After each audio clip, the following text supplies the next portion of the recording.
नमस्कार दर्शकों, आप सबका एक बार फिर से स्वागत है डीडी अरुण प्रभा के इस कार्यक्रम में। और आज का हमारा विषय है वर्ल्ड मेंटल हेल्थ डे। दर्शकों, अक्सर जब हमारे शरीर से खून बहते हैं या कोई घाव या लम्स या कोई बीमारी होते हैं तो हम डॉक्टर्स के साथ जाते हैं, डॉक्टर्स के पास जाते हैं या फर्स्ट एड करते हैं। लेकिन तब क्या, जब वो बीमारी अंदरूनी हो, फिज़िकली ना होकर मेंटली हो, उस समय क्या करें, किसके पास जाए? इस विषय पर बहुत कम चर्चा होती है या हमें बहुत कम जानकारी है। इसी कड़ी में आज हमारे स्टूडियो में हमारे सब्जेक्ट एक्सपर्ट मौजूद हैं। License psychotherapist miss Munya Tage. She is currently working as a clinical psychologist in tele mental health assistance and networking across states. Welcome ma'am. Thank you for having me here. जी मैम, टेलीमानस या फिर world mental health के बारे में इससे पहले कि मैं कुछ पूछूं या इस बार का थीम क्या है, इससे पहले कि कुछ हम इसके गंभीर विषय पर जाएं, मैम पहले मैं ये जानना चाहती हूँ कि what is mental health? Okay, तो मेंटल हेल्थ एक स्टेट ऑफ बीइंग है ना, तो जिसमें एक साइकोलॉजिकल एक एस्पेक्ट होता है, इमोशनल एस्पेक्ट होता है, एक सोशल वेलबींग होता है। ठीक है, जब किसी का मेंटल हेल्थ ख़राब होता है, it directly affects how we feel, how we think and how we behave, और थॉट में भी डिस्टर्बेंस होते हैं। ठीक है, तो अगर ओवरऑल देखा जाएगा तो इसको हम मेंटल हेल्थ बोलते हैं। जी। ठीक है, it's a state of emotional, psychological and social wellbeing.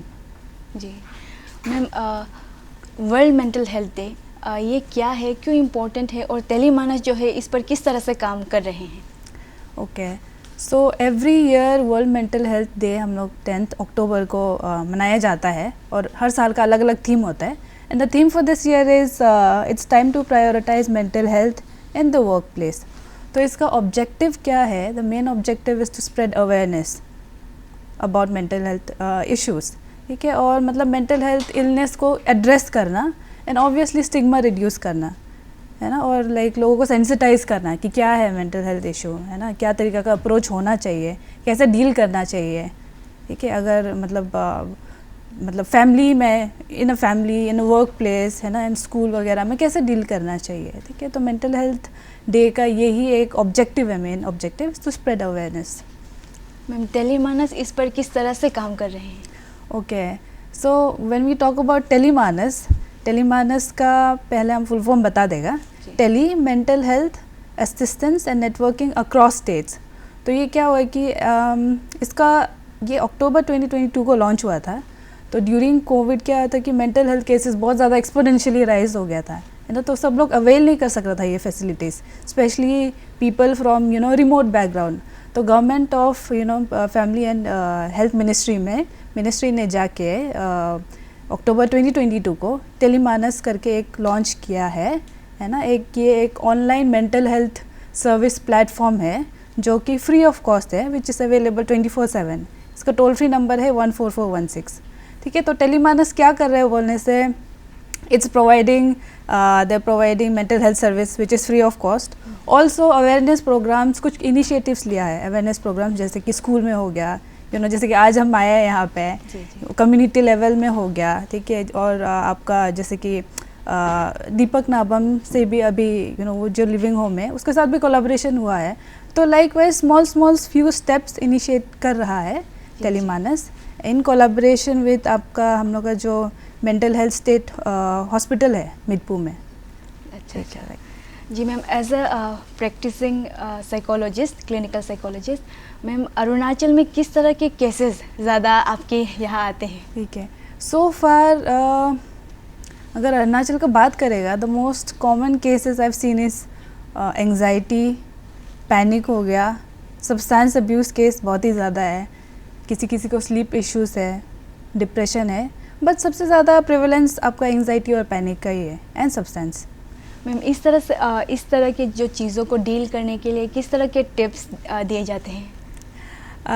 Tips का अगर बात करेगा तो बहुत ही वास्ट है। ठीक है, तो पहला क्या होता है कि एनी काइंड ऑफ इशू, उसका भी सीवियरिटी होता है ना, माइल्ड होता है, लाइक मॉडरेट होता है, सीवियर होता है, प्रोफाउंड होता है। ठीक है, तो जैसे कि स्ट्रेस का भी लेवल होता है ना, एक कॉन्टिनम में होता है ये। ठीक है, नॉर्मल होता है, डिस्ट्रेस होता है, फिर मतलब और ज़्यादा ये होता है, मतलब एक डिसफंक्शनैलिटी हो जाता है, ठीक है।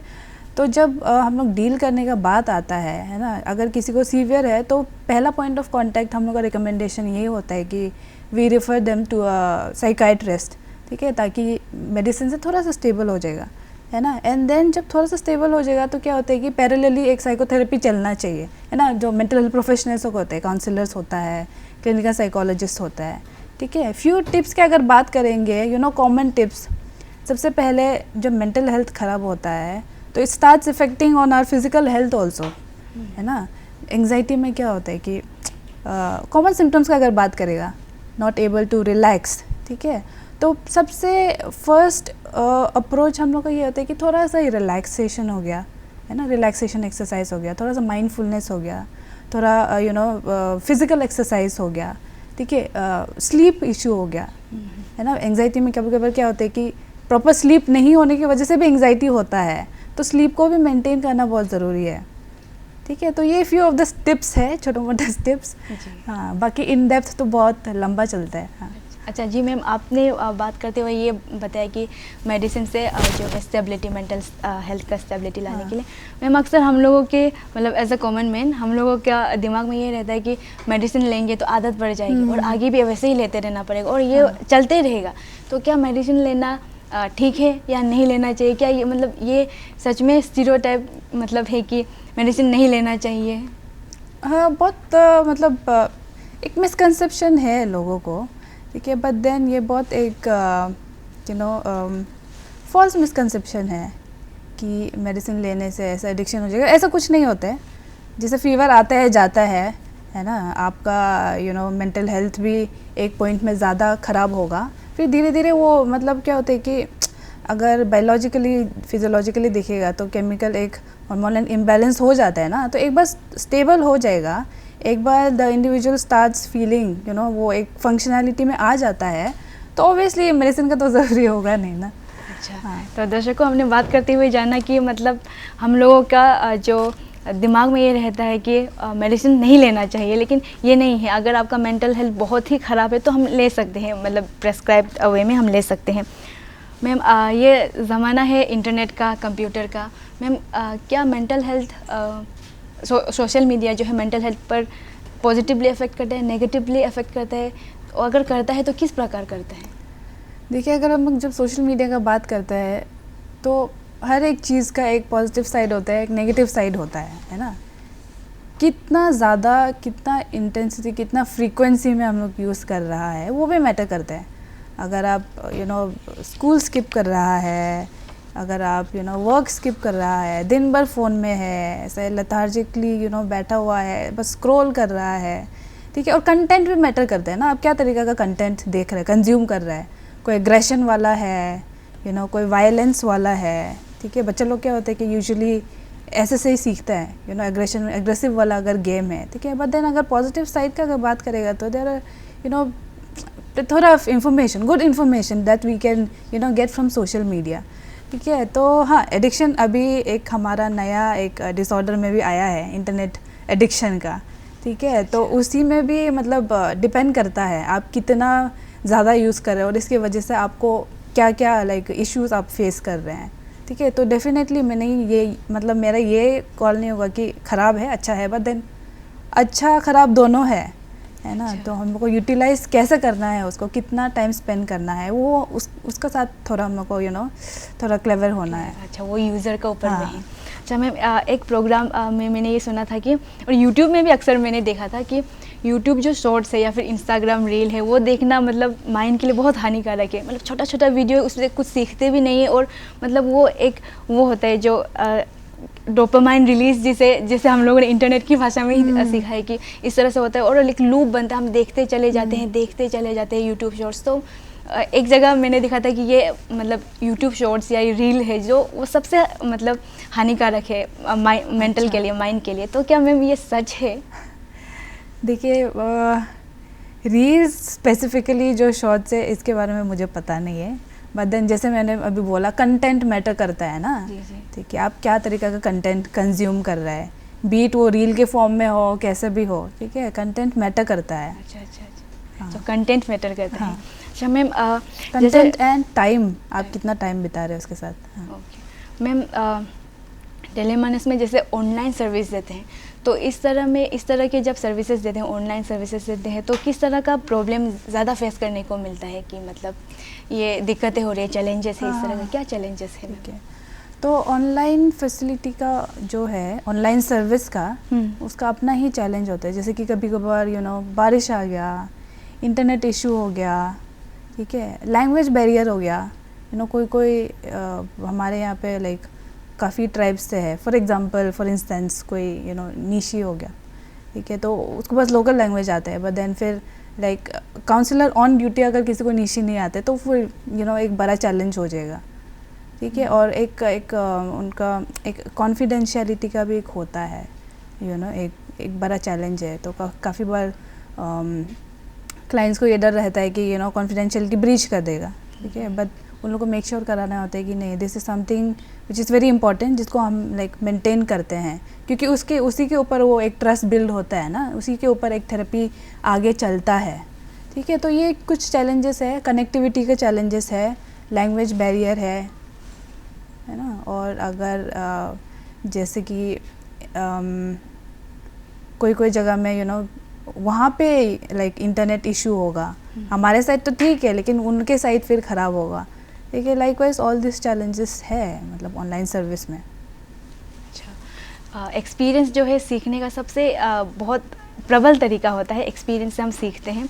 तो मैम ऐसे कोई इंस्टेंस के है आपके पास कि आपने उस मेंटल दौर से आप गुजरे हो आपके बचपन या आपके लाइफ में कभी, तो अगर उस मतलब जहाँ आपको एंजाइटी अटैक इस तरह की चीज़ें आए, तो उस तरफ से उस केस में आपने किस तरह से कोप अप किया, तो ये बताइए मैम। एज सच तो मतलब स्टूडेंट लाइफ में तो आपको पता ही है ना, मतलब बहुत ज़्यादा ये होता है, लाइक वर्कलोड ज़्यादा होता है, आपको प्रेजेंटेशन है, एग्ज़ाम है, केस प्रिपेयर करना है, ठीक है। तो उस समय में क्या होता है कि मतलब यू नीड बैलेंस चाहिए आपको, एक है ना, मतलब एक वर्क लाइफ बैलेंस चाहिए, ठीक है, जिसको मेंटेन करना मतलब उतना इजी नहीं होता है, ठीक है। तो what I used to do is काम के टाइम ओनली काम, ठीक है, ब्रेक के टाइम ओनली ब्रेक, और दिन मतलब हफ्ता में, वीक में एटलीस्ट एक दिन एंटायर ब्रेक, लाइक मतलब आप और कुछ कर नहीं रहे हो उसमें, ना कि आप काम के बारे में सोच रहे हो, ठीक है। तो आपका जो भी प्लेजरेबल एक्टिविटीज़, आपको घूमना पसंद है, मूवी देखना पसंद है, ठीक है, तो ये सब थोड़ा सा थोड़ा सा डिटॉक्स भी हो जाता है एक, ठीक है। तो ऑल दिस स्मॉल टिप्स, ऐसा कुछ बड़ा करना नहीं है, ठीक है, सबका अपना अपना वे होता है डील करने का, ठीक है। तो मतलब किसी को वर्कआउट करके थोड़ा रिलीफ मिलता है, ठीक है। तो ये बैलेंस बहुत ज़रूरी है, जो कि आजकल के वर्क प्लेस इतना ज़्यादा, आजकल के वर्क में इतना ज़्यादा हेक्टिक हो गया कि ज़्यादातर लोग मेंटेन नहीं कर पाते हैं, उसकी वजह से फिर वर्क परफॉर्मेंस में फिर हैम्पर करते हैं। अच्छा मैम, आपने डिटॉक्स का जो बात किया, मेंटल वो जो एंजाइटी डिटॉक्स, तो इसके क्या क्या तरीके हैं, मतलब आपके तरफ से हमारे दर्शकों को बताइए क्या क्या आसान तरीके हैं जिससे मेंटली जो एंजाइटी है उसको रिलीज़ कर सकते हैं हम लोग। ठीक है, आई थिंक पहले भी मैंने मेंशन किया है कुछ फिज़िकल एक्टिविटी बहुत ज़रूरी है, ठीक है। Movement, any kind of movement can help, can contribute. उसके बाद आपका सोशल मीडिया यूसेज, ठीक है, तो आप दिन में आप कुछ टाइम आप उसके लिए रख सकते हो स्पेसिफिकली, है ना। बाकी टाइम आप कुकिंग पसंद है, आपको घूमना पसंद है, ठीक है, तो like hobbies definitely it helps, it contributes. हाँ, और ma'am at a community level हम लोग किस तरह से अवेयरनेस फैला सकते हैं कि मेंटल हेल्थ ज़रूरी है, इस तरह से किस तरह से हम लोग मतलब एज अ कॉमन मैन हम लोग किस तरह से ये अवेयरनेस फैला सकते हैं? पहली बात तो नॉर्मलाइज करना है, इसके बारे में बात करना, है ना। काफ़ी बार क्या होता है कि एक जैसे कि आपके पेरेंट्स, मेरे पेरेंट्स, है ना, एक जनरेशन गैप होता है ना, उन लोग इतना अंडरस्टैंड नहीं करते हैं ना, मे बी उन लोग वो पर्सपेक्टिव से नहीं समझ पाते हैं जितना हम लोग को है, ठीक है। तो इसीलिए अवेयरनेस इन द सेंस कि आप थोड़ा सा डेली बेसिस में इसके बारे में बात करना, ठीक है। थोड़ा मतलब कॉमन साइंस एंड सिम्टम्स, जैसे कि एक इंडिविजुअल था जो बहुत हंसता खेलता था, अचानक से बहुत इतना ज़्यादा गुस्सा करने लगा है, यू नो। तो ये सब फ्यू साइंस एंड सिम्टम्स है कि देयर इज़ समथिंग रॉन्ग ना, तो इसीलिए तो वो मतलब एक पर्सनैलिटी से दूसरा पर्सनैलिटी उसका बदल गया, सडन शिफ्ट हो गया, ठीक है। तो इसी के बारे में थोड़ा सा नॉलेज देना, यू नो, बात करना, पेरेंट्स को थोड़ा सा सेंसिटाइज करना कि नहीं ये सब सर्टेन इश्यूज़ की वजह से है, नॉट बिकॉज मतलब लेज़ी है या फिर कुछ है, ठीक है। तो नॉर्मलाइज करना, थोड़ा बातें करना, ठीक है। उसके बाद आपका जितना भी प्रोग्राम्स होते हैं, है ना, कम्युनिटी लेवल में होते हैं, ठीक है, तो उसमें भी पार्टिसिपेट करना जाना इम्पोर्टेंट है, ताकि थोड़ा तो आपको अवेयरनेस मिलेगा ना वहाँ से। कभी कभार क्या होता है कि हम लोग बताना और कोई प्रोफेशनल बताना बहुत डिफरेंस होता है, ठीक है। तो कम्युनिटी लेवल में ऐसा कुछ होता है और अगर कोई बता रहे हैं तो पेरेंट्स लोग उससे ज़्यादा यू नो उन लोग मतलब इंफॉर्मेशन लेना पसंद करते हैं, है ना, rather than us telling them as a family member.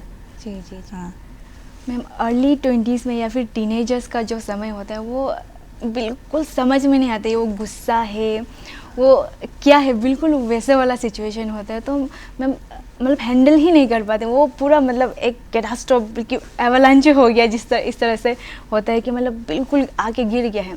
तो वैसे सिचुएशन में एज अ पेरेंट्स किस तरह का रेस्पॉन्स करना है अपना, किस तरह से संभालना है, तो इसके ऊपर आप कुछ कहे तो।